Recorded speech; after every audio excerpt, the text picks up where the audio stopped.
Frogmouth is a medieval helmet that was used for jousting. It's basically a metal tube guarding the neck, topped with a ball that has your noggin protected like rum bottles in a ghetto. The helmet looks cool, but it has a flaw. It doesn't let you move your neck, so you can't really see anything that's not in front of you. But if you'd segment the neck into parts and link them together, that would allow you to look up and down. This way, you lose some protection, but gain the ability to see more. And the idea kinda stuck, so I decided to build it. First, I had to understand how to make the standard Frogmouth, so I made these drawings outlining the side and front view of the helm. They are smaller than they should be, but these drawings mainly serve for orientation and the A3 paper lets me draw them yay big anyways. Based on their proportions, I made the initial concept of the neck part and it moved better outside the frame of view. The main difference is that the back portion lost its bent-in shape for the sake of balance, and it has a lot less material compared with the front part. That way, the entire neck moved better, and most attacks came from the front anyway, so I don't know why you would care to protect the second most important part of your neck. After some tweaking, I unfolded the paper and traced it onto this 0.8 metal sheet. Frogmouths were made from much thicker metal, but this type of sheet was the only one I found around my house, so I chose this one for my project. Once I've traced the pattern, I started cutting out the parts with these handy scissors. You may be wondering why I didn't use a grinder to make the job easier, but you have to understand that a real man finishes off with a strained wrist, a deep sense of shame, and no power tools. Now, I'll cut out the middle portions and weld them together at the new edges. And by the way, it's important to file the edges because they're sharp as hell. A sandar file will do. Just be careful not to accidentally sharpen them. Those edges are going to be so sharp, they'll split even atoms. What? Don't believe me? Okay, watch this! It's also handy to have a drill press. With that, you can grind off the edges and drill the holes. Through those holes, we'll join the metal parts and link them with each other. Bah, but who cares? If you want, you can do this later and start welding right away. Huh? That's strange. What I just found out is that this sheet is coated with zinc. They say that a layer of zinc protects the metal from corrosion, but I truly believe that they really just like this dope camo pattern it makes. Still like that it's really useful, but while welding, zinc reaches its melting point and it causes few things. When welding thin sheets, it melts the surrounding material and it starts to vaporize. That creates these flying webs and toxic fumes. They aren't deadly, but I can assure you that if the fumes won't kill you, the headaches will. Also, this take was done without a welding mask and I burnt my face. But don't worry, it's nothing too serious. Just remember kids, if you want to avoid unwanted consequences, use protection. Or grind off the zinc. When the welding's done, we start joining the parts together. With little bending and riveting, the first two rings are done. Alright, let me just try them on. Okay, I didn't stretch this one. What about this one? Unfortunately, I must say that the first prototype worked only on paper. I thought I made the neck big enough, but the paper just bended more easily when I tried it on. I'll try to drill new holes into the rings and we'll see if that works out. And it doesn't. I'm going to be honest, I don't think I can make this work. Not without the proper tool anyways. After a little effort, I managed to widen the rings and I was finally able to put them on. My eyebrow may be losing some hair every time I do this, but the armor moves as it should, which means I can move on and start working on the second half. To do that, I made this rose shape. When glued together, it looks like this and should fit perfectly on a circular Frogmouth neck. Except that this armor is shaped like a robot, so I'll have to cut the front part too to make both ends sharper. Now I'll just take this wannabe Wu-Tang logo, scale it, draw it on a plate and cut it out.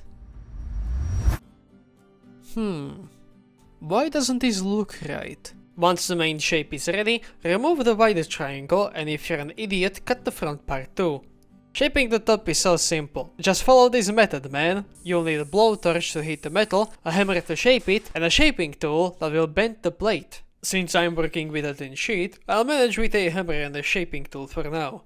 Finding the shaping tool might be quite tricky, but there's a lot of great substitutes. After some sweating, I welded the back part and magically filled in the front. To create a dent of the middle part, a burner will be necessary, not only because it makes the work easier, but with increased temperature, the iron is under less tension and probably won't tear. The best pick for this kind of work is kerosene. It's basically jet fuel, so it won't melt your steel, but it could very well melt you.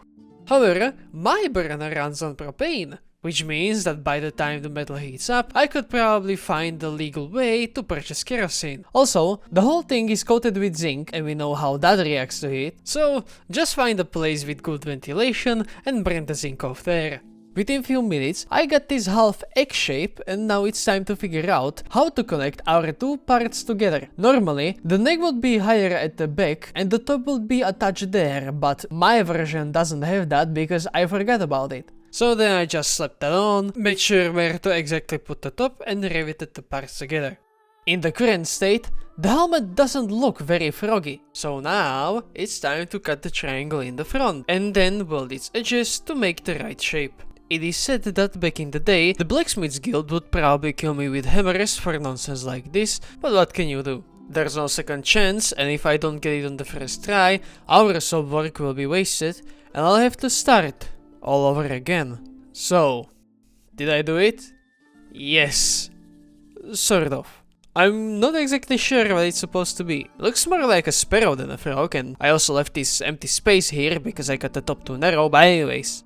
Does it work? Yes, it does. So what now? Is the helmet only for looks? Or can it do something useful? Almost every blacksmith tests their work in a very gentle way, which is completely understandable, because it is really hard to dedicate time and love to something just for it to be ruined by your own hand. But I'm probably the only person who built a helmet like this, and I kinda feel responsible to test its practicality and to explore its full potential. Oh, that reminds me. Frog mouths were used for jousting, right? So, why not try something similar? Well, the bad news is that I don't have a horse. But the good news is that I have one too many. Through research, I found that jousting horses moved at a solid 30 km per hour, an incredible speed that I will be able to match just in first gear. When it comes to the lens, all I know is that it should break up on impact to avoid killing your opponent. But what we are testing is a helmet with no one inside of it. So I don't need a lens. I need something better, like a sword staff. I leave the helmet on this stand, drive my car from there and try to hit it at least once. With everything set up, I just need to rev up the engine and begin the experiment.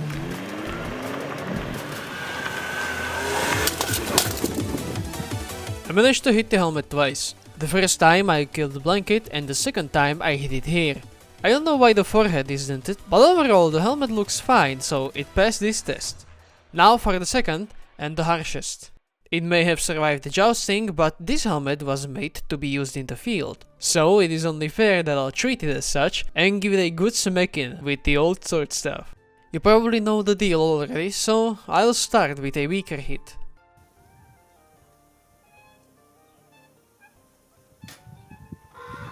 Alright, for real this time. I hit it 9 times with regular force. The forehead got bended even more, the top 2 segments got jammed, but the neck wasn't critically damaged and the helmet still moved. Damn, this can is much tougher than I thought. So let's crush it for real this time. And yup.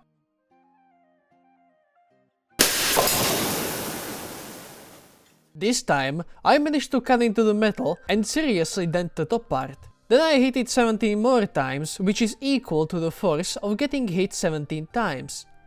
Well, the helmet is officially done for. But this distraction showed me something useful. I thought the weak points were the rivets made out of aluminum, but after this test, I saw that the rivets were intact. The neck is broken up because the thin plates got deformed and the rivets just fell off. So if I were to use thicker material, the helmet could theoretically survive and continue to work. But I don't really care. In the current state that it's in, a frog with a small mouth wouldn't fit his own. So I think my job ends here and I deserve a cold one. If you'd like, check out my other stuff that I have on this channel. And thank you for watching. I'll see you in the next one.